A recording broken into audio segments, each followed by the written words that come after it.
Trainer Vestige में काम कर रहा हूँ। तो आज हम ट्रेनिंग की शुरुआत करते हैं। जो सारे लोग जिन्होंने ट्रेनिंग अटेंड कर रहे हैं उन सभी लोगों का आज के ट्रेनिंग में स्वागत है। तो चलिए हम एक एक करके प्रोडक्ट्स के बारे में हम समझ लेते हैं। प्रोडक्ट्स क्या है, कैसे हम इसको इस्तेमाल करना है, कौन कौन सी फसल में हम इसका इस्तेमाल कर सकते हैं। साथ साथ हम ये भी देखेंगे कि इसमें डोज की मात्रा कितनी रखनी है, राइट। तो जो डोज की मात्रा जो रिकमेंड की होती है उसके अकॉर्डिंग हमें यूज करना है, राइट। तो देखो वेस्टीज में टोटल 7 एग्री प्रोडक्ट्स है और उन 7 एग्री प्रोडक्ट्स को 3 अलग अलग कैटेगरीज में डिवाइड किया है। तो 7 एग्री प्रोडक्ट्स को 3 अलग अलग कैटेगरीज में डिवाइड किया है। तो वो 3 कैटेगरी कौन सी है? सबसे पहली है प्लांट प्रोटेक्शन, दूसरी कैटेगरी है हमारी न्यूट्रिशनल और हमारी थर्ड कैटेगरी जो है वो है एक्टिवेटर। हमारे तीसरी कैटेगरी है एक्टिवेटर। तो देखो प्लांट प्रोटेक्शन क्या होता है कि ऐसे प्रोडक्ट्स जो हमारे फसल को, हमारे क्रॉप्स को बचाने का काम करते हैं, राइट। ऐसे प्रोडक्ट्स जो हमारे क्रॉप्स को, हमारे फसल को बचाने का काम करते हैं, संरक्षण करने का काम करते हैं, तो उन्हें हम प्लांट प्रोटेक्शन बोलते हैं, राइट।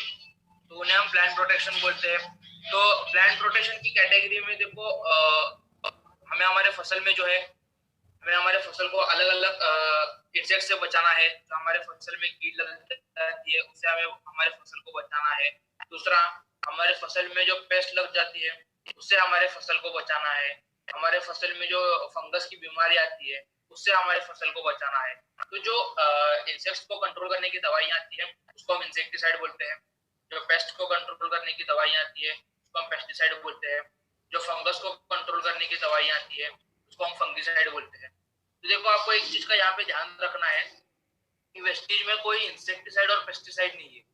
वेस्टीज में कोई इंसेक्टिसाइड और पेस्टिसाइड नहीं है क्योंकि ये जो प्रोडक्ट है वो केमिकल्स में आते हैं, जहर वाले प्रोडक्ट, और हम केमिकल्स वाले प्रोडक्ट का इस्तेमाल नहीं करते। इसलिए इंसेक्टिसाइड और पेस्टिसाइड्स को हमने प्लांट प्रोटेक्शन की कैटेगरी में नहीं रखा है। प्लांट प्रोटेक्शन की कैटेगरी में एक प्रोडक्ट है बायो, जो पहले बायो फंगिसाइड के नाम से आता था, अभी कंपनी ने उसका नाम रिप्लेस करके प्रोटेक्ट का नाम दिया है। तो आप कंफ्यूज मत हो जाइएगा कि दो अलग अलग प्रोडक्ट है क्या। तो नो, बायो फंगिसाइड का ही नाम रिप्लेस करके कंपनी ने उसका नया नाम प्रोटेक्ट का नाम दिया है। तो जहाँ पे भी आपने बायो फंगिसाइड का वर्ड लिखा है उसके सामने प्रोटेक्ट ये वर्ड लिख लीजिएगा ताकि आपको समझने में आसानी आ जाए। नेक्स्ट है हमारे न्यूट्रिशनल।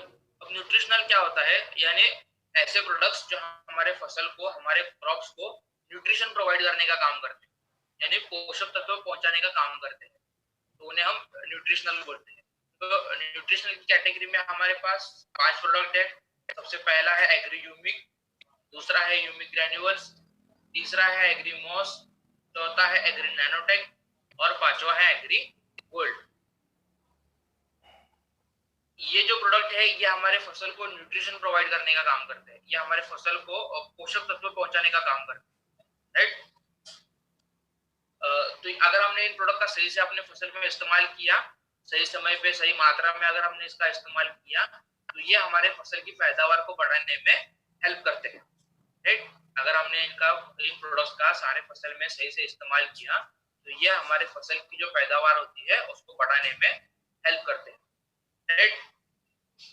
नेक्स्ट कैटेगरी हमारे एक्टिवेटर। एक्टिवेटर यानी ऐसे प्रोडक्ट्स जो हमारे फसल के अंदर एक्टिविटी बढ़ाने का काम करते हैं, हमारे क्रॉप्स के अंदर एक्टिविटी बढ़ाने का काम करते हैं, तो उन्हें हम एक्टिवेटर बोलते हैं। तो एक्टिवेटर की कैटेगरी में हमारे पास एक प्रोडक्ट है वो है एग्री 82। एक्टिवेटर की कैटेगरी में एक प्रोडक्ट है हमारे पास वो है एग्री 82। तो बीमारियों से बचाने के लिए हमारे पास एग्री बायो फंगिसाइड है। जो हमारे फसल में फंगस की बीमारी आती है उससे बचाने के लिए हमारे पास बायो फंगिसाइड है, राइट। तो अब हम एक एक करके समझ लेते हैं कि प्रोडक्ट क्या है, इसको हमें यूज कैसे करना है, कौन कौन से प्रोडक्ट के साथ हम इसको इस्तेमाल कर सकते हैं, डोज की मात्रा क्या है, राइट। तो सबसे पहला फंक्शन है आता होगा कि एग्री 82 में 82 क्या है। जैसे जब भी हम कोई किसान से मिलते हैं तो यहाँ पे एक बेसिक सा क्वेश्चन आ जाता है एग्री 82 को लेकर कि एग्री 82 में 82 क्या है, राइट। एग्री 82 में 82 क्या है? जैसे आपने देखा होगा कि यूरिया में नाइट्रोजन की मात्रा होती है 46%, उसी तरह से एग्री 82 में 82% active ingredient percent active ingredients होते हैं, और ये जो इंग्रेडिएंट्स होते हैं वो नॉन आयोनिक फॉर्म में होते हैं। ये जो इंग्रेडिएंट्स होते हैं वो नॉन आयोनिक फॉर्म में होते हैं, यानी उन पर कोई किसी भी प्रकार का कोई चार्ज नहीं होता, राइट। तो ये एक बेसिक सा क्वेश्चन आ जाता है जब भी हम फील्ड पे जाते हैं, किसान से मिलते हैं, तो यहाँ पे एक बेसिक सा क्वेश्चन आता है। तो अगर आपको कोई एग्री 82 के बारे में पूछे कि इसमें 82 क्या है, तो हमें बताना है इसमें 82% एक्टिव इंग्रेडिएंट्स, राइट। तो अब हम आगे चल के इसके फंक्शंस के बारे में बात करते हैं। सबसे पहला फंक्शन है एक्टिवेटर, राइट। सबसे पहला फंक्शन है एक्टिवेटर। अब देखो, हम सभी लोग लॉकडाउन के फेज में हैं, हम अपने घर में हैं, तो लॉकडाउन में हम अपने घर में होने के कारण हम बहुत ज्यादा बोर हो जाते हैं, यानी हम टायर्ड हो जाते हैं। तो आप क्या करते हो अपने बॉडी को एक्टिवेट करने के लिए? यहाँ पे इतने सारे पार्टिसिपेंट्स हैं, आप बता सकते हो कि आप अपनी बॉडी को एक्टिवेट करने के लिए क्या क्या करते हो दिन भर, ताकि आपकी बॉडी जो है वो एक्टिवेट रहे। यस, चेतन जी ने बोला है नोनी स्पाइरुलिना। यस, और T, very good Kailash ji. Shubham ji ने नोनी बोला है, मानकेश्वर जी ने जेटा, सिबकत्रॉन। Yes, exercise. तो हम अपने बॉडी को एक्टिवेट करने के लिए क्या करते हैं, अलग अलग तरह के लिक्विड्स लेते हैं, फ्रेश अप ड्रिंक्स लेते हैं, जूस पीते हैं।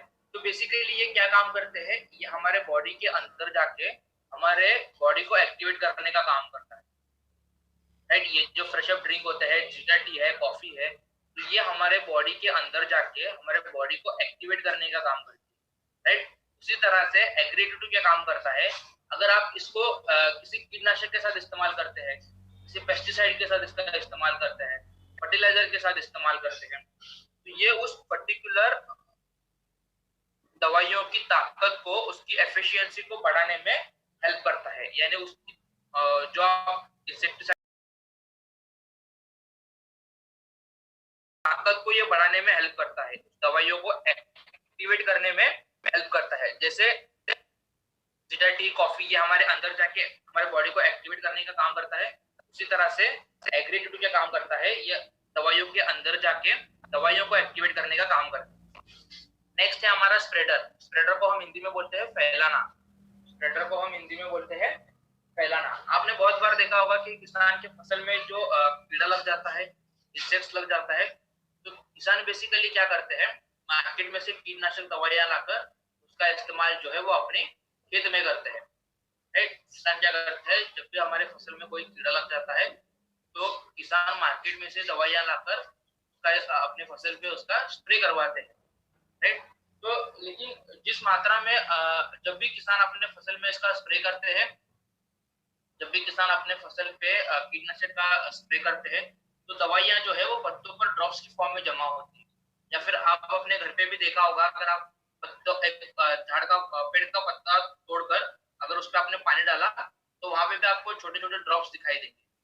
सेम उसी तरह से फील्ड में भी होता है, जब भी हम कोई दवाइयां स्प्रे करवाते हैं, दवाइयां जो है वो पत्तों पर ड्रॉप्स की फॉर्म में जमा होती है। और इसमें एक दूसरी चीज ये होती है कि कभी कभार हमारे फसल में जो इंसेक्ट्स लग जाता है, कोई पेस्ट लग जाता है, तो वो पत्तों के नीचे वाले साइड में होता है, पत्तों के निचले। और हम जो दवाइयां हैं वो ऊपर स्प्रे करवाते हैं। अब देखो, हमने दवाइयां ऊपर स्प्रे करवाई, राइट, तो वो पत्तों के अंदर तक पहुंचेगी नहीं। अगर दवाइयां पत्तों के अंदर तक पहुंचेगी नहीं, तो जो हमारे फसल में पत्तों के नीचे वाले साइड में कीड़ा लगा होता है वो वहां पे कंट्रोल नहीं होगा, राइट। तो अगर हम एग्री 82 को किसी कीटनाशक के साथ इस्तेमाल करते हैं, तो ये दवाइयों को पत्तों पर फैलाने का काम करेगा, राइट। ये दवाइयों को पत्तों पर फैलाने का काम करेगा। दूसरी चीज, ये दवाइयों को पत्तों के अंदर तक पहुंचाने का काम करेगा। ये दवाइयों को पत्तों के अंदर तक पहुंचाने का काम करेगा। तो दवाइयां अगर पत्तों के अंदर तक पहुंच गई, जो हमारे फसल में नीचे वाले साइड में कीड़ा लगा होता है, वो उस पर्टिकुलर दवाइयों की कांटेक्ट में आने से वो वहां पे खत्म हो जाएगा, राइट। हम स्प्रेडर के तौर पे भी एग्री 82 का इस्तेमाल कर सकते हैं। नेक्स्ट है हमारा वेटर। वेटर यानी मिट्टी में नमी को ज्यादा समय के लिए बनाए रखना। मिट्टी में नमी को ज्यादा समय के लिए बनाए रखना। आपने देखा होगा कि बेसिकली गर्मियों के सीजन में हमारे फसल को बहुत ज्यादा पानी की आवश्यकता होती है। हमारे फसल को पानी की बहुत ज्यादा आवश्यकता होती है, राइट। अगर हमने हमारे फसल को ठीक तरीके से पानी नहीं दिया तो हमारी फसल जो है वो सूख जाती है। तो ऐसे सिचुएशन में किसान क्या करते हैं, अपने फसल को कंटिन्यूअस पानी देते हैं। राइट, एक तो कंटिन्यूअसली पानी दे रहे हैं तो वहां पे बहुत ज्यादा मात्रा में पानी का इस्तेमाल हो रहा है। तो अगर हम इसी पानी के साथ में एग्रीगेटर का इस्तेमाल करते हैं तो ये हमारे मिट्टी में नमी को ज्यादा समय के लिए बनाए रखेगा, या हमारे मिट्टी में नमी को ज्यादा समय के लिए बनाए रखेगा। अब देखो मिट्टी जो है, मिट्टी में अगर ज्यादा समय के लिए नमी बनाए रखेगा तो वहां पे पानी की बचत होगी। तो जो किसान पहले एक महीने में 4 या 5 बार सिंचाई करने की उसकी आवश्यकता होती थी, तो वो महीने में सिर्फ एग्रीगेटर का इस्तेमाल करके 1 या 2 बार सिंचाई कर सकता है, ताकि उसके पानी में वहां पे बचत होगी। तो हम एग्रीगेटर का वेटर के तौर पे भी हम इस्तेमाल कर सकते हैं। नेक्स्ट है हमारा इट मेक्स यूनिफॉर्म सॉल्यूशन। अब देखो यूनिफॉर्म सॉल्यूशन क्या होता है कि जब भी हम कोई दवाइयां लाकर अपने टैंक में मिक्स करवाते हैं, जब भी हम कोई दवाइयां लाकर पानी में मिक्स करते हैं तो दवाइयां जो है वो पानी में ठीक तरीके से मिक्स नहीं होती। आपने देखा होगा कि कभी कभार क्या होती है, जो दवाइयां होती है, जो इंसेक्टिसाइड होते हैं, पेस्टिसाइड होते हैं, वो दवाइयां पानी में ठीक तरीके से मिक्स नहीं होती। और अगर दवाइयां पानी में ठीक तरीके से मिक्स ना हो तो क्या इसके रिजल्ट जो है वो हमें खेत में दिखाई देंगे? ऑब्वियसली हमें खेत में इसकी रिजल्ट दिखाई नहीं देंगे, क्योंकि दवाइयां जो है वो पानी में मिक्स ही नहीं होगी। तो एग्रीगेटर क्या काम करता है, ये हमारे दवाइयों को पानी के साथ अच्छे तरीके से मिक्स करने का काम करता है। एग्रीगेटर क्या काम करता है, ये हमारी जो दवाइयां आती है, इंसेक्टिसाइड हो, पेस्टिसाइड हो, फंगिसाइड हो, तो ये दवाइयों को पानी के साथ में मिक्स करने का काम करता है। तो अगर दवाइयां जो है वो पानी में मिक्स होगी और जब भी हम इसका अपने फसल पे स्प्रे करेंगे तो वहां पे हमें पहले के मुकाबले रिजल्ट जो है वो बहुत अच्छे तरीके से दिखाई देगी। नेक्स्ट है हमारा पीएच बैलेंस। अब देखो पीएच बैलेंस, पीएच क्या होता है, इसको हम पोटेंशियल ऑफ हाइड्रोजन बोलते हैं। पीएच यानी पोटेंशियल ऑफ हाइड्रोजन। अगर आपने ब्लड टेस्ट किया होगा तो ब्लड की जब आप रिपोर्ट देखते होंगे तो वहां पे भी आपको ब्लड का पीएच दिखाई देगा, वहां पे आपको ब्लड का पीएच दिखाई देगा। राइट, या फिर आप हमारे स्किन का भी पीएच होता है, हमारे पानी का भी पीएच होता है। उसी तरह से एग्रीकल्चर में मिट्टी का जो पीएच होता है वो बहुत ज्यादा इंपॉर्टेंट होता है। एग्रीकल्चर में मिट्टी का जो पीएच होता है वो बहुत ज्यादा इंपॉर्टेंट होता है। इंपॉर्टेंट इसलिए कि अगर हमारी मिट्टी सही से ना हो तो उसमें फसल की जो बढ़वार होती है, फसल की जो ग्रोथ होती है वो ठीक तरीके से नहीं हो पाती। राइट, तो ऐसे 3 प्रकार की मिट्टी होती है। सबसे पहला जो होता है इसको हम आम्ल बोलते हैं, एसिडिक। यहाँ पे आपको सॉल्ट्स की मात्रा कम दिखाई देगी। राइट, पीएच का जो स्केल होता है वो 0 से लेके 14 तक होता है। ये भी आप हाँ, ये भी आप लिख लीजिएगा ताकि आपको समझने में आसानी हो जाए। पीएच का जो स्केल होता है वो 0 से लेके 14 तक होता है। उसमें से 0 to 6 ये वाली जो रेंज होती है ये एसिडिक वाली रेंज होती है, यानी आपकी जो मिट्टी होती है वो अम्ल होती है। यहाँ पे आपको सॉल्ट्स की मात्रा जो है वो कम दिखाई देगी। 7 जो होता है वो न्यूट्रल होता है। 7 वाली जो रेंज होती है वो न्यूट्रल होती है। और 8 से लेके 14 तक, 8 से लेके 14 तक ये वाली जो रेंज है वो अल्कलाइन होती है, यानी आपकी मिट्टी जो है वो बहुत ज्यादा क्षारीय है। तो देखो जहाँ पे सॉल्ट्स की मात्रा कम है या फिर जहाँ पे सॉल्ट्स की मात्रा बहुत ज्यादा है, तो ऐसे दोनों तरह के मिट्टी में भी हमारी फसल की जो ग्रोथ है वो ठीक तरीके से नहीं हो पाती। राइट, ऐसे दोनों भी मिट्टी में हमारी फसल की जो ग्रोथ है वो ठीक तरीके से नहीं हो पाती। तो जो आइडियल पीएच वैल्यू होता है हमारे फसल की ग्रोथ के लिए, राइट, हमारे फसल की अच्छी पैदावार होने के लिए जो हमारे मिट्टी का पीएच लेवल होता है वो 5.5 से लेके 7.5 तक होता है। ये वाला जो रेंज होता है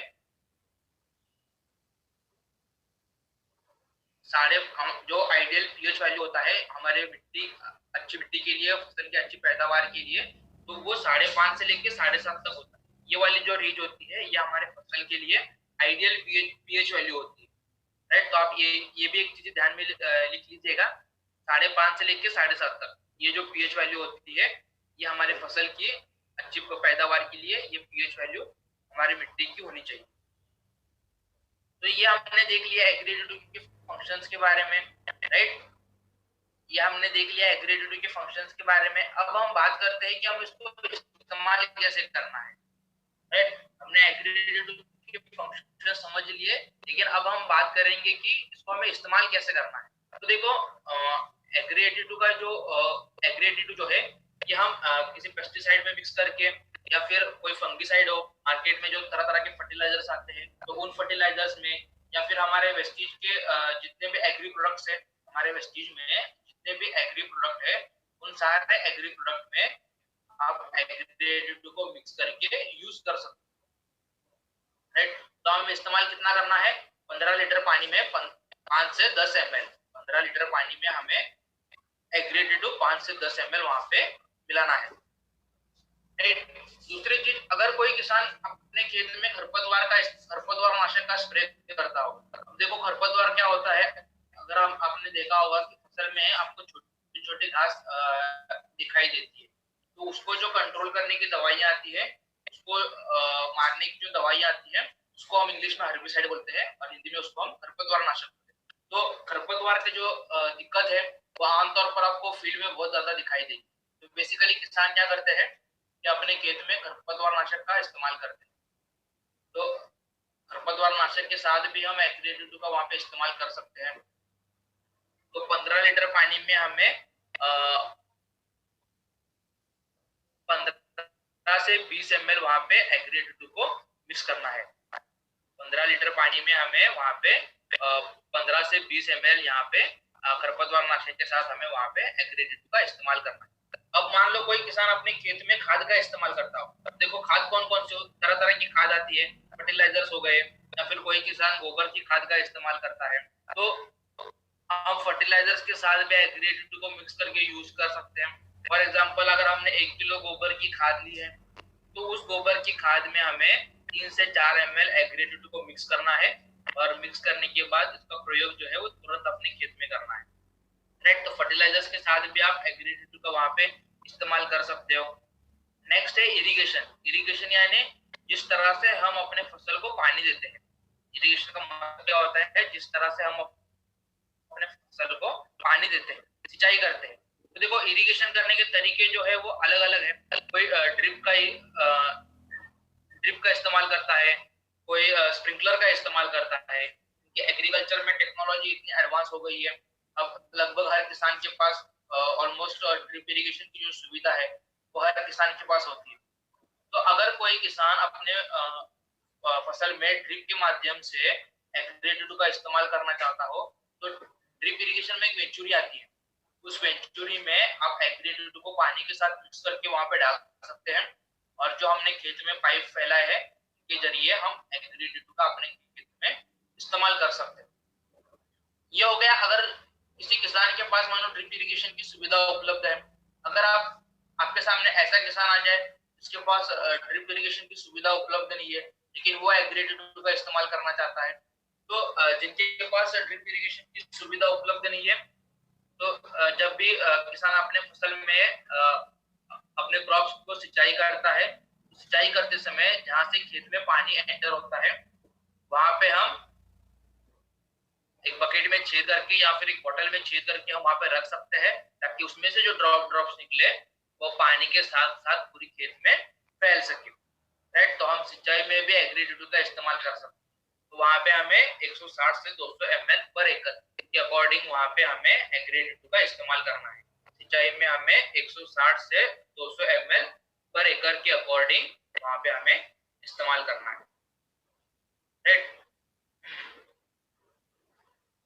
ये हमने देख लिया कि एग्रीगेटिव के बारे में, जो लगभग आप एग्रीकल्चर में जितने भी सारे प्रोडक्ट हैं उन सारे प्रोडक्ट्स के साथ आप एग्रीगेटिव को मिक्स करके यूज कर सकते हो, राइट। अब डेविल जी ने क्वेश्चन पूछा है कि फंगिसाइड और इंसेक्टिसाइड का क्या यूज है। सर इंसेक्टिसाइड जो होते हैं वो इंसेक्ट्स को कंट्रोल करने के काम आते हैं, यानी जो कीड़े मारने वाली दवाइयां होती है उसको हम इंसेक्टिसाइड बोलते हैं, और फंगिसाइड जो है वो फंगस को कंट्रोल करने की जो दवाइयां आती है उसको हम फंगिसाइड बोलते हैं, राइट। जो फंगस को हमारे फसल में फंगस की जो बीमारी आती है, जो हमारा नेक्स्ट प्रोडक्ट है उसके बारे में हम देखेंगे, जो हमारे फसल में फंगस की जो बीमारी है उसको जो कंट्रोल करने की दवाई आती है उसको हम फंगिसाइड बोलते हैं। सुमित जी ने क्वेश्चन पूछा है कि पीएच को कैसे कैलकुलेट करना है। तो देखो पीएच का जो, अगर आपको मिट्टी का पीएच का लेवल का पता करना है तो इसके लिए आपको वहां पे सॉइल टेस्टिंग करनी पड़ेगी। जब भी आप अपने मिट्टी का परीक्षण करवाओगे तो वहां पे आपको आपका जो पीएच वैल्यू होता है वो आपको वहां पे मेंशन होगा, या फिर आपकी फसल में आपकी मिट्टी में कौन कौन से न्यूट्रिएंट्स की कमी है वो वहां पे आपको सॉइल टेस्टिंग करने के बाद वहां पे आपको मालूम हो जाएगी। राइट, अभी हम बात करते हैं हमारे दूसरे प्रोडक्ट के बारे में।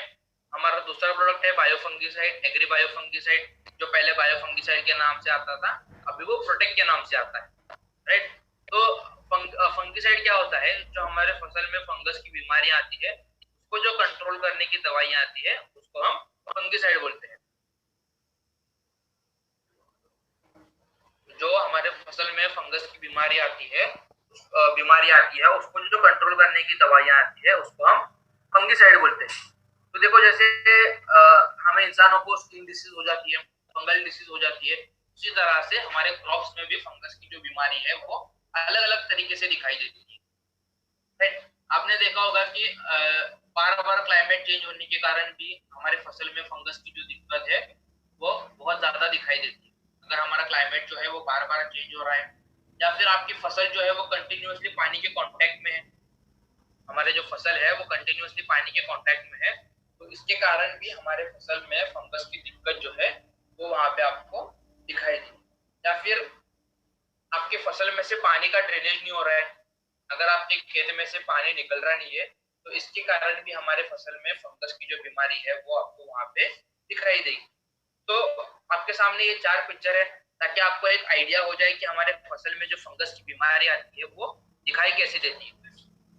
तो सबसे पहला पिक्चर जो है ये हमारे चावल के पत्ते हैं, इसको हम चावल के पत्ते हैं, तो चावल के पत्तों पर आपने देखा होगा कि वहां पे व्हाइट व्हाइट कलर के स्पॉट्स दिखाई दे रहे हैं। राइट, तो ये फंगस से होने वाली बीमारी है।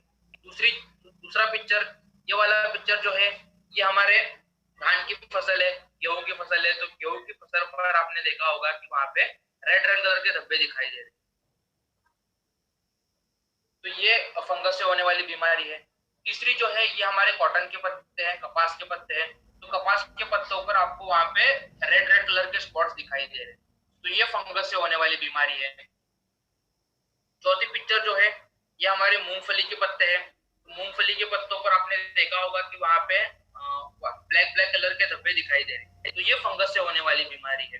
तो हमारे फसल में जो फंगस है वो आपको अलग अलग तरीके से दिखाई देगी, और उन सारे फंगस की दिक्कत के लिए हम वहां पे बायोफंगिसाइड का इस्तेमाल कर सकते हैं। तो देखो हमारे फसल में जो फंगस की बीमारी आती है उसको कंट्रोल करने के तो हमारे पास 2 तरीके हैं। जो हमारे फसल में फंगस की बीमारी आती है उसको कंट्रोल करने के 2 तरीके हैं। सबसे पहला वाला तरीका जो है इसको हम क्यूरेटिव मेथड बोलते हैं। पहला वाला तरीका जो है इसको हम क्यूरेटिव मेथड बोलते हैं।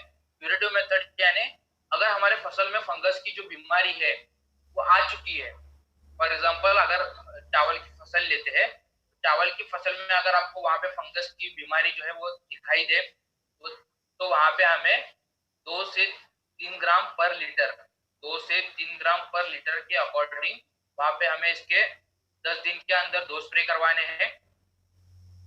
10 दिन के अंदर हम इसके 2 स्प्रे करवाएंगे। 2 स्प्रे इसलिए, जब भी आप पहला स्प्रे करोगे तो लगभग 5 या 6 दिन बाद आपको वहां पे रिजल्ट दिखना शुरू हो जाएगा, लेकिन जो बीमारी है फंगस की बीमारी है वो बाकी की फसल पे ज्यादा फैले नहीं।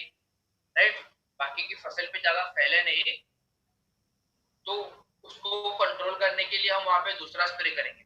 तो 10 दिन के अंदर हमें वहां पे 2 स्प्रे करने हैं और हमें डोज की मात्रा रखनी है 2 से 3 ग्राम पर लीटर। अगर मान लो कोई किसान जो है वो 15 लीटर का टैंक इस्तेमाल करता है, क्योंकि हमारे यहाँ पे लगभग 15 या 20 लीटर का टैंक इस्तेमाल होता है स्प्रे करने के लिए, तो अगर कोई किसान मान लो 15 लीटर टैंक के साथ मिक्स करके अपने फसल में फंगिसाइड का इस्तेमाल करना चाहता हो तो उसमें हमें 40 ग्राम बायोफंगिसाइड और एग्री 82 जो है 5 ml, इन दोनों को मिला करके हमें वहां पे स्प्रे करना है, ताकि हमारे फसल में जो फंगस की बीमारी है वो ज्यादा फैले नहीं वो वहीं पे कंट्रोल हो जाए। राइट, तो ये वाला तरीका जो है ये हमारे फसल में फंगस की जब बीमारी दिखाई देती है तब हम इसका इस्तेमाल करना है। राइट, अब हम दूसरा तरीका देखते हैं कि अगर हमारे फसल में फंगस की जो बीमारी है वो उसको हम प्रिवेंटिव मेथड बोलते हैं, यानी हमारे फसल में जो फंगस की बीमारी है वो शुरुआत में ही कैसे कंट्रोल कर सकते हैं। राइट, शुरुआत में हम इसको कैसे कंट्रोल कर सकते हैं, तो ये वाला तरीका जो है ये हमारे फसल में बीमारी आने से पहले का है। राइट, तो बीमारी आने से पहले हम कौन कौन से स्टेप्स इस्तेमाल कर सकते हैं ताकि हमारे फसल में फंगस की जो दिक्कत है वो ना आए। इसके लिए हम प्रिवेंटिव मेथड बोलते हैं। सबसे पहला तरीका जो है वो है सॉइल एप्लीकेशन। सबसे पहला तरीका जो है वो है सॉइल एप्लीकेशन। सॉइल एप्लीकेशन यानी इसको हम बोलते हैं मिट्टी में उपचार करना। आपने बहुत बार देखा होगा कि किसान क्या करते हैं बेसिकली। देखो लगभग मई के एंडिंग में सारे स्टेट में वहां पे चावल की फसल, चावल की बुआई होगी, मूंगफली की बुआई होगी या फिर सोयाबीन की बुआई होगी। तो किसान बेसिकली क्या करते हैं, कोई भी फसल लेने से पहले अपने खेत को तैयार करवाते हैं। किसान क्या करते हैं, कोई भी फसल लेने से पहले अपने खेत को तैयार करवाते हैं। तो जब भी वो अपने खेत को तैयार करवाते हैं तो तैयार करवाने के बाद वो अपने खेत में खाद का इस्तेमाल करते हैं। कोई किसान मान लो यूरिया इस्तेमाल करता हो, कोई किसान डीएपी का इस्तेमाल करता हो, कोई किसान गोबर की खाद का इस्तेमाल करता हो, या फिर मार्केट में जितने भी तरह के फर्टिलाइजर्स है तो उन सारे फर्टिलाइजर्स के साथ आप वहां पे बायोफंगिसाइड का इस्तेमाल कर सकते हो। तो वहां पे हमें इस्तेमाल कितना करना है, 500 ग्राम से 1 केजी पर एकड़। वहां पे हमें इस्तेमाल कितना करना है, 500 ग्राम से 1 केजी पर एकड़। या जो हमारे वेस्टेज के ह्यूमिक ग्रैन्युअल्स हैं उस ह्यूमिक ग्रैन्युअल्स के साथ भी आप इसको मिक्स करके यूज कर सकते हैं, ताकि हमारे मिट्टी में जो फंगस की बीमारी आती है, मिट्टी में जो फंगस के रोग होते हैं वो शुरू में कंट्रोल हो जाए। तो इसलिए हमें वहां पे 500 ग्राम से 1 केजी पर एकड़ के अकॉर्डिंग वहां पे इस्तेमाल करना है। नेक्स्ट है सीड ट्रीटमेंट। देखो इसको हम कोई किसान इसको बीज उपचार बोलते हैं या फिर कोई इसको बीज शोधन भी बोलते हैं। तो हमारे फसल के जो बीज होते हैं उसमें बीज उपचार करना बहुत ज्यादा जरूरी है ताकि हमारे जो फसल के बीज होते हैं वो फंगस के कारण खराब ना हो, उसका जर्मिनेशन जो है वो प्रॉपर तरीके से हो, उन पर कोई फंगस का अटैक ना हो। तो इसलिए वहां पे सीड ट्रीटमेंट करना बहुत ज्यादा जरूरी है। तो हम सीड ट्रीटमेंट कैसे करवाएंगे, सबसे पहला तो हमें नीचे कपड़ा फैलाना है और कपड़ों के ऊपर जिस फसल की हम बुआई करने वाले हैं, मान लो हम चावल की फसल की बुआई करने वाले हैं तो चावल की जो फसल है उसकी बीजों को हमें कपड़ों पर अच्छे तरीके से फैलाना है। फिर हमारा बायोफंगिसाइड का जो पाउडर है 5 से 10 ग्राम पर केजी के अकॉर्डिंग पाउडर को उस बीज पर अच्छे तरीके से मिक्स करना है और मिक्स करने के बाद तुरंत इसकी बुआई जो है वो अपने खेत में कर देनी है। तो बीज उपचार में आपको एक चीज का ध्यान रखना है, इसको ज्यादा समय के लिए रखना नहीं है वरना ये खराब हो जाता है। तो सीड ट्रीटमेंट में आपने इस्तेमाल करना है 5 से 10 ग्राम पर केजी। अब रूट डिपिंग। अब रूट डिपिंग उन फसल के लिए बेसिकली किया जाता है जो किसान नर्सरी से लेकर आते हैं। जैसे सब्जियों की फसल हो गई, गन्ने की फसल हो गई, फूलों की फसल हो गई, फलों की फसल हो गई।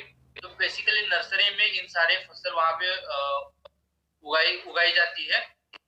तो किसान क्या करते हैं, नर्सरी से छोटे छोटे पौधे लाकर फिर उसको अपने मेन खेत में लगाते हैं।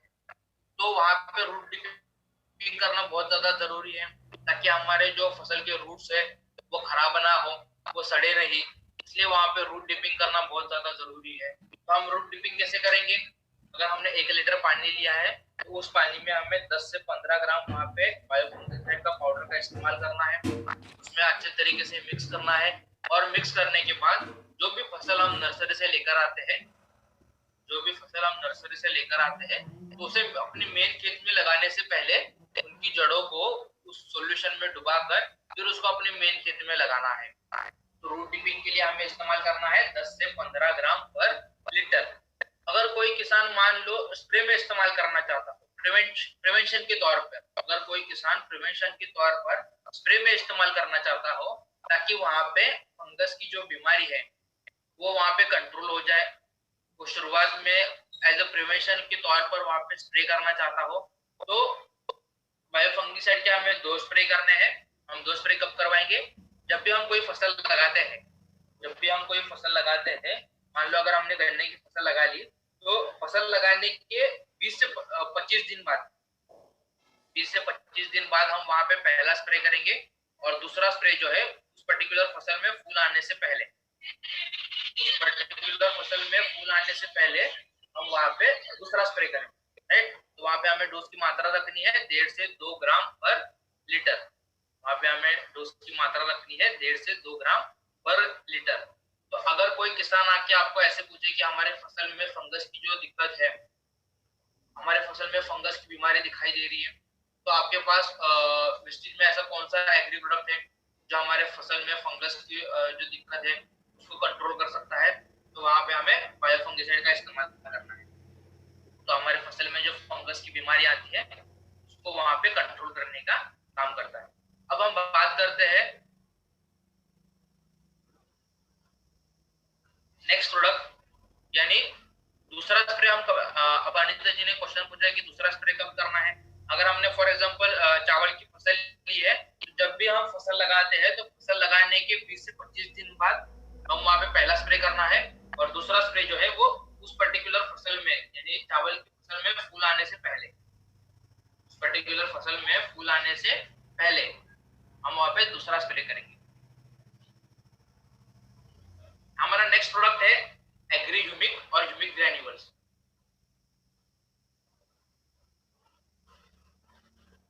यस, जो हमारे फसल, अब दिनेश जी ने क्वेश्चन पूछा है क्या ये सभी तरह के फंगस में काम आता है, तो यस सर। अब हमारे फसल में जो फंगस की जो दिक्कत बीमारी जो है वो दिखाई देती है, तो वहां पे ये कंट्रोल करने में हेल्प करता है। तो इसको हमें बेसिकली शुरुआत में इस्तेमाल करना है, ताकि हमारा फसल में फंगस की जो दिक्कत है वो ज्यादा फैले नहीं।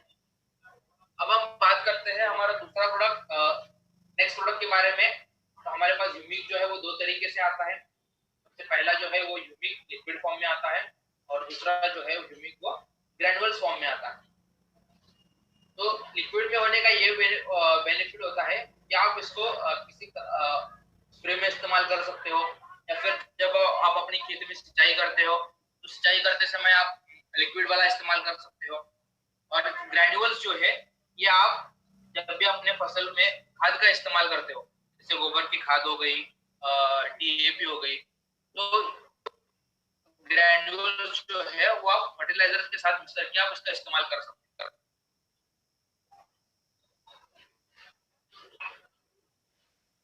तो हम एक एक करके देखेंगे ह्यूमिक जो लिक्विड फॉर्म में आता है उसके बारे में। तो बेसिकली ह्यूमिक बनता कैसा है? तो ह्यूमिक जो है वो एक नैसर्गिक पदार्थ होता है, ह्यूमस। जैसे हमारे पेड़ की पत्तियां जब भी झड़कर नीचे गिर जाती है, तो नीचे गिरने के बाद वो डिकम्पोज होना शुरू हो जाती है, वो सड़ना शुरू हो जाती है। तो डिकम्पोज होने के बाद एक गाढ़ा एक्सट्रैक्ट निकाला जाता है। डिकम्पोज होने के बाद उसका एक गाढ़ा एक्सट्रैक्ट निकाला जाता है, उसको हम ह्यूमस बोलते हैं। तो ह्यूमस में आपको 3 चीजें दिखाई देगी, आपके स्क्रीन पे दिखाई दे रही है, ह्यूमिक एसिड, फुल्विक एसिड और ह्यूमिन। ह्यूमस में आपको ये 3 चीजें जो है वो वहां पे दिखाई देगी, ह्यूमिक एसिड, फुल्विक एसिड और ह्यूमिन। तो देखो, हमारे फसल में शुरुआत के समय में, यानी जब भी हम हमारी फसल लगाते हैं, तो फसल के शुरुआत के समय में वहां पे एग्री ह्यूमिक का जो रोल है वो बहुत ज्यादा इम्पोर्टेंट है। इम्पोर्टेंट इसलिए क्योंकि ये हमारे फसल में, फसल की जो जड़ें है उसको निर्माण करने में मदद करता है। ये हमारे जड़ों का अच्छे तरीके से विकास करता है, राइट। हमारे फसल में जो तरह तरह के रोग आते हैं, जो बीमारी आती है, उनसे लड़ने की ताकत देता है। तो अगर हम एग्री ह्यूमिक का इस्तेमाल करते हैं तो हमें क्रॉप्स पे, यानी हमारे फसल पे, हमारे बीज पे और हमारी मिट्टी में, तीनों जगहों पर रिजल्ट जो है वो बहुत अच्छे तरीके से दिखाई देंगे। तो अब हम बात कर एक एक करके समझ लेते हैं कि अगर हमने एग्री ह्यूमिक का किसी फसल पे इस्तेमाल किया है, फॉर एग्जांपल अगर हम मूंगफली की फसल में हम एग्री ह्यूमिक का इस्तेमाल करते हैं, या अभी मूंगफली का सीजन भी आने वाला है, तो अगर हम मूंगफली के फसल में एग्री ह्यूमिक का इस्तेमाल करते हैं तो हमें रिजल्ट क्या दिखाई देगा? नंबर 1, जो मूंगफली की फसल है उसके वहां पे आपको ग्रोथ दिखाई देगी, राइट। मूंगफली की जो फसल है उसकी वहां पे आपको ग्रोथ दिखाई देगी। दूसरी चीज, आपको जो मूंगफली की पत्तियां होती है वो आपको पत्तियों पर आपको चमक दिखाई देगी, पत्तियां जो है वो आपकी हरी भरी दिखाई देगी। और तीसरी चीज, जब भी आप शुरुआत से अगर मूंगफली की फसल में एग्री ह्यूमिक का इस्तेमाल करते हैं, तो जब भी हम उस फसल को निकालते हैं यानी हार्वेस्टिंग करते हैं, तो वहां पे हमें 5 से 20% की ग्रोथ वो वहां पे हमें दिखाई देगी। राइट। तो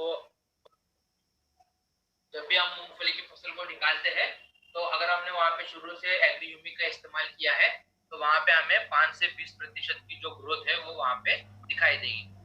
ये हो गया अगर हमने एग्री ह्यूमिक का किसी फसल में इस्तेमाल किया है। अब हम बात करते हैं अगर हम एग्री ह्यूमिक से बीज उपचार करवाते हैं। अगर हमने एग्री ह्यूमिक से बीज उपचार करवाया है, तो बीज उपचार में रिजल्ट क्या दिखाई देगा? बीज के जो अंकुरण होते हैं वो अच्छे तरीके से निकल के आएंगे, यानी बीजों का जो जर्मिनेशन होता है वो बहुत अच्छे तरीके से होगा। ये हमारे फसल में जड़ों का विकास करने में हेल्प करेगा, ताकि हमारे जो फसल के रूट्स है, जो हमारे फसल के जड़ है, वो नीचे ज्यादा फैल सके और मिट्टी में से पोषक तत्व खींचकर पौधों तक पहुंचा सके। राइट। तो ये हमारे जड़ों का विकास करने में हेल्प करता है। अगर हम एग्री ह्यूमिक का मिट्टी में उपचार करवाते हैं, तो जो जमीन बंजर है, जहाँ पे बहुत ज्यादा रासायनिक खाद का इस्तेमाल किया है, यानी आप या फिर आपकी मिट्टी जो है वो बहुत ज्यादा क्षारीय है, तो हम उस मिट्टी को धीरे धीरे उपयुक्त बना सकते हैं खेती के लिए। या आपकी मिट्टी को भुरभुरा बनाने का काम करता है, सॉफ्ट बनाने का काम करता है, ताकि उसमें हवा ज्यादा फैल सके, पानी अच्छे तरीके से फैल सके। राइट। तो लगभग आप एग्री ह्यूमिक का इस्तेमाल करके इन तीनों चीजों पर आप रिजल्ट जो है वो बहुत अच्छे तरीके का रिजल्ट ले सकते हो। तो अब हम बात करते हैं कि हमें इसका इस्तेमाल कैसे करना है। तो एग्री ह्यूमिक का हमें अगर हम क्रॉप पे इस्तेमाल करते हैं, तो वहां पे हमें 2 से 3 ml पर लीटर, अगर हम एग्री ह्यूमिक का किसी क्रॉप पे इस्तेमाल करते हैं, तो वहां पे हमें 2 से 3 ml पर लीटर के अकॉर्डिंग वहां पे यूज करना है। तो यहाँ पे एक बेसिक क्वेश्चन ये आ जाता है कि एग्री ह्यूमिक को इस्तेमाल कब तक करना है। तो जब भी आप कोई फसल लगाते हो, जैसे फॉर एग्जांपल सोयाबीन की फसल लेते हैं या फिर चावल चावल की फसल लेते हैं, तो जब भी हम फसल लगाते हैं, तो शुरुआत के समय हम वहां पे एग्री ह्यूमिक का इस्तेमाल कर सकते हैं। और उस पर्टिकुलर फसल में फूल आने से पहले, उस पर्टिकुलर फसल में फूल आने से पहले हम वहां पे एग्री ह्यूमिक का इस्तेमाल कर सकते हैं। तो वहां पे 2 से 3 ml पर लीटर के अकॉर्डिंग वहां पे इस्तेमाल करना है। अगर कोई किसान रूट डिपिंग करना चाहता, राइट, जैसे हमने प्रोटेक्ट वाले में देखा था कि जो फसल की जो जड़ें होती है, अगर कोई किसान ह्यूमिक से रूट डिपिंग करना चाहता हो, तो वहां पे हमें 1 ml पर लीटर के अकॉर्डिंग वहां पे इस्तेमाल करना है। और जो भी फसल हम नर्सरी से लेकर आते हैं, तो उसको अपने मेन खेत में लगाने से पहले जो हमारे फसल की जड़ होती है, उसको उस सोल्यूशन में डुबा कर फिर उसको अपने मेन खेत में लगाना है। राइट। तो रूट डिपिंग में हमें 1 ml पर लीटर के अकॉर्डिंग वहां पे इस्तेमाल कर सकते हैं। या फिर आप एग्री ह्यूमिक से बीजों पर कोटिंग भी कर सकते हैं। अब कोटिंग करना क्या होता है, एक लेयर बनाना होता है। आप एग्री ह्यूमिक से कोटिंग भी कर सकते हैं। तो 5 ml पर केजी के अकॉर्डिंग वहां पे हम इसका इस्तेमाल करें। अगर हम बीजों पर कोटिंग करना चाहते हैं, बीजों पर लेयर बनाना चाहते हैं, तो वहां पे हमें 5 ml पर केजी के हिसाब से वहां पे हमें एग्री ह्यूमिक का इस्तेमाल करना है। अब देखो, तो यहाँ पे एक क्वेश्चन ये भी आ जाता है कि सीड ट्रीटमेंट यानी बीज उपचार करने के लिए हम कौन कौन से प्रोडक्ट का इस्तेमाल करें। तो बीज उपचार के लिए हमें इस्तेमाल करना है एग्री ह्यूमिक और एग्री प्रोटेक्ट। बीज उपचार के लिए हमें इस्तेमाल करना है एग्री ह्यूमिक और एग्री प्रोटेक्ट।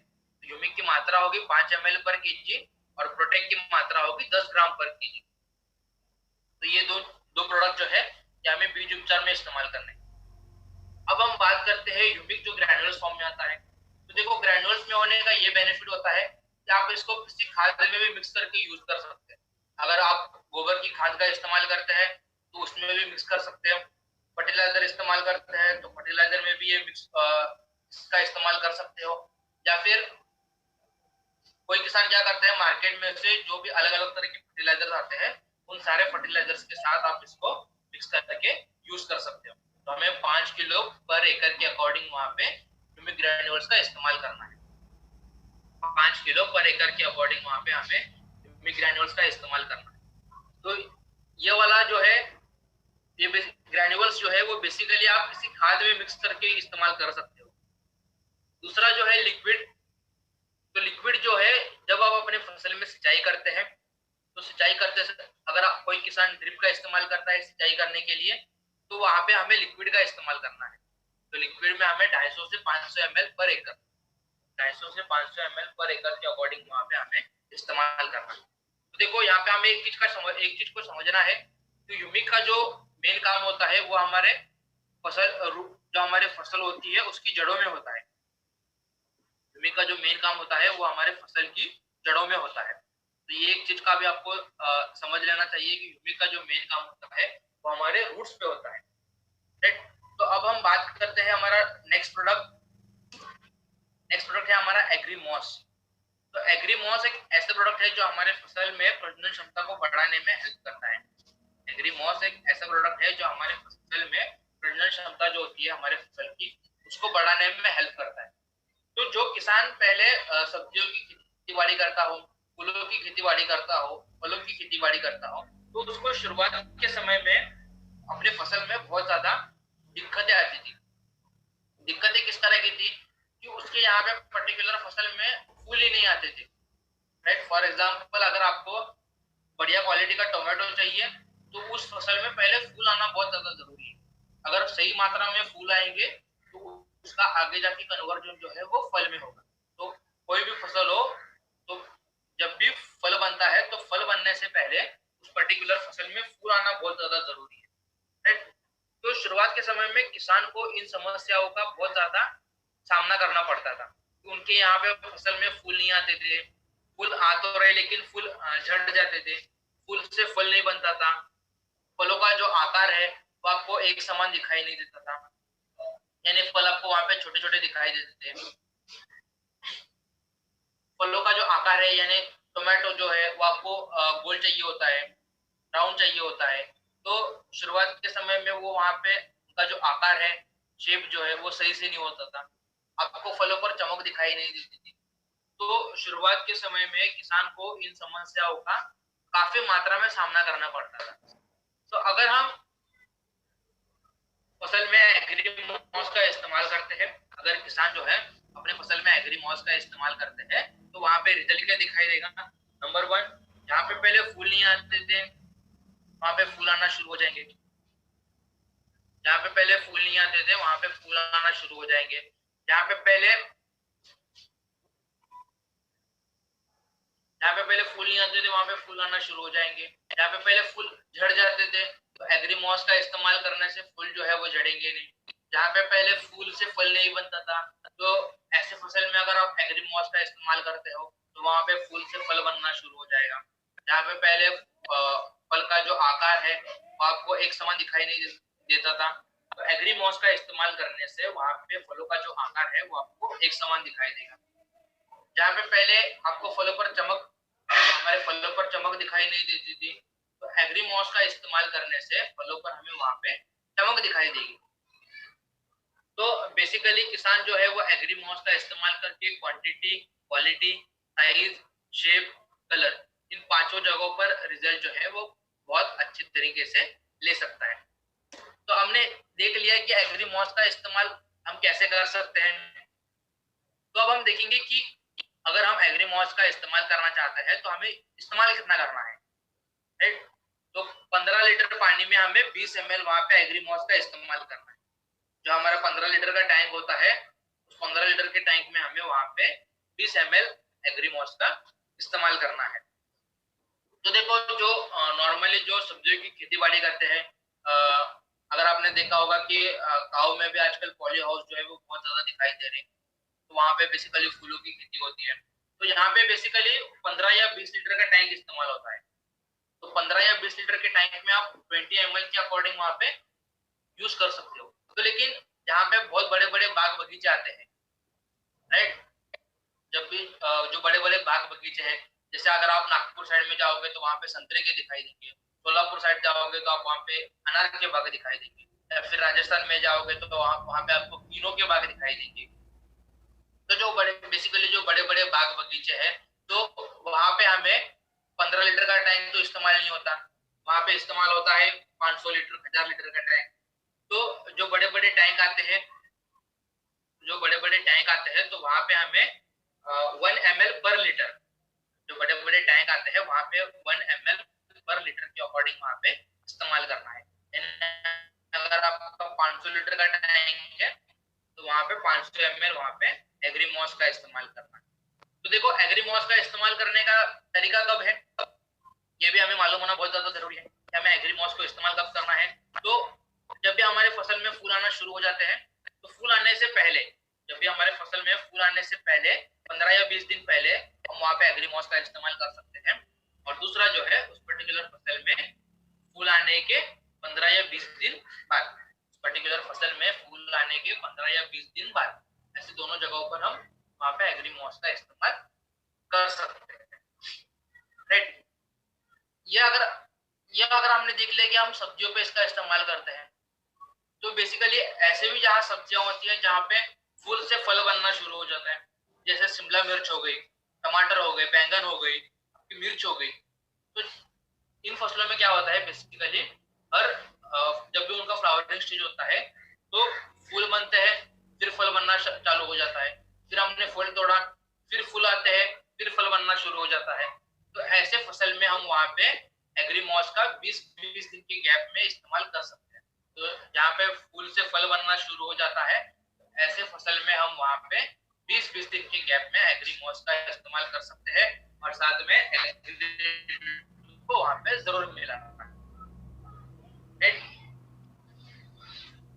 तो ये हो गया एग्रीमॉस को हम कौन कौन सी फसल में इस्तेमाल कर सकते हैं।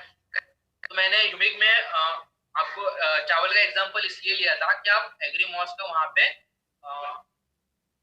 चावल की फसल में, जो अनाज वाली फसल होती है, तो वहां पे भी आप एग्रीमॉस का इस्तेमाल कर सकते हो। तो बेसिकली सब्जियों की फसल हो गई, फूलों की फसल हो गई, फलों की फसल हो गई, तो या फिर आपकी अनाज वाली फसल हो गई, तो इन सारी फसल में आप वहां पे एग्रीमॉस का इस्तेमाल कर सकते हो। अब सुषमा जी ने क्वेश्चन पूछा है कि आप एग्रीमॉस और एग्री बायो फंगिसाइड और एग्री प्रोटेक्ट एक साथ मिक्स करके यूज किया तो चलेगा। यस मैम, आप इन तीनों प्रोडक्ट्स को एक साथ मिक्स करके यूज करते हैं तो भी चलेगा। अब मयूर जी ने एक बहुत अच्छा क्वेश्चन पूछा है कि मॉस का इस्तेमाल हमें सिर्फ स्प्रे में करना है या ड्रिप में करना है। तो आपको एक चीज का ध्यान रखना है कि मॉस का जो मेन काम होता है कि हमारे फसल में फूलों की संख्या को बढ़ाने में हेल्प करना है। तो मॉस का जो इस्तेमाल है वो हमें सिर्फ स्प्रे में करना है, इसको हमें किसी खाद में इस्तेमाल नहीं करना है, ड्रिप में इस्तेमाल नहीं करना है। तो मॉस का जो इस्तेमाल है वो हमें सिर्फ स्प्रे में करना है, ताकि हमारे फसल में जो फूलों की संख्या है उसको बढ़ाया जा सके। तो मॉस जो है वो हमें सिर्फ स्प्रे में इस्तेमाल करना है, ये चीज आपको इसका ध्यान में रखना है। अब हम नेक्स्ट प्रोडक्ट की बात करते हैं। हमारा नेक्स्ट प्रोडक्ट है एग्री नैनोटेक। नैनोटेक के लिए कीवर्ड है माइक्रोन्यूट्रिएंट्स। तो जैसे देखो हमारे फसल में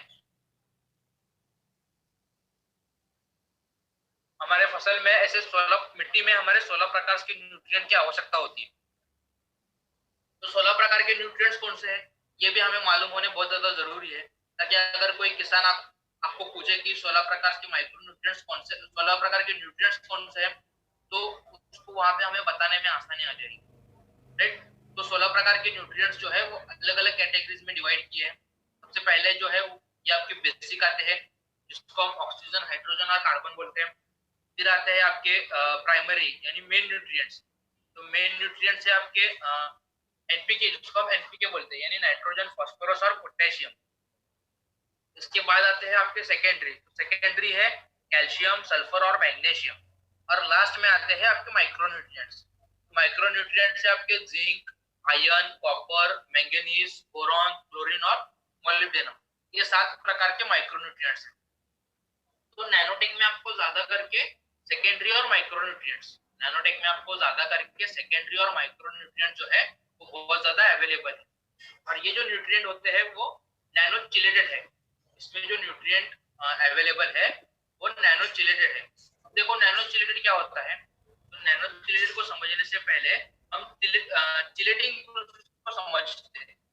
हम चिलेटिंग प्रोसेस को समझते हैं। तो चिलेटिंग प्रोसेस क्या होता है कि अगर हमने मिट्टी में सल्फर डाला है, अगर मान लो पहले से ही मिट्टी में सल्फर पड़ा है, ऊपर से हमने जिंक डाल दिया या फिर मैंगनीज डाल दिया, तो ये आपस में रिएक्शन करके एक अलग सॉल्ट तैयार करते थे और जो हमारे फसल को न्यूट्रिएंट्स प्रोवाइड करने चाहिए वो वहां पे न्यूट्रिएंट्स जो है वो प्रोवाइड नहीं कर पाते थे, राइट।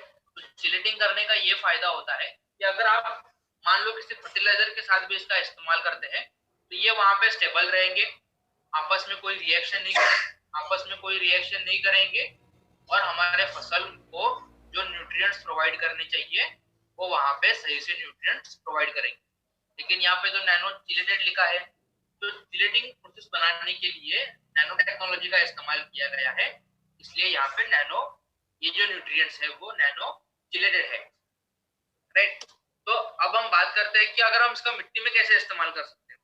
तो अगर हमने मिट्टी में इसका इस्तेमाल किया तो हमें बेनिफिट्स क्या दिखाई देंगे, रिजल्ट क्या दिखाई देगा। क्योंकि आपने देखा होगा कि बेसिकली जहाँ पे सॉल्ट्स की मात्रा बहुत ज्यादा, हमने एग्रीडिटो में भी देखा था, हमने ह्यूमिक में भी देखा था कि जहाँ पे सॉल्ट्स की मात्रा बहुत ज्यादा कम है या फिर जहाँ पे बहुत ज्यादा बारिश हो रही है, तो जहाँ पे बहुत ज्यादा बारिश हो रही है या फिर बारिश कम है, तो ऐसे मिट्टी में आपको माइक्रो न्यूट्रिएंट्स की जो कमी है वो आपको बहुत ज्यादा दिखाई देगी। ऐसी मिट्टी में आपको माइक्रो न्यूट्रिएंट्स की जो कमी है वो आपको बहुत ज्यादा दिखाई देगी। तो उस कमी को दूर करने के लिए हम माइक्रो न्यूट्रिएंट्स जो है वो किसी खाद में भी मिक्स करके इस्तेमाल कर सकते हैं।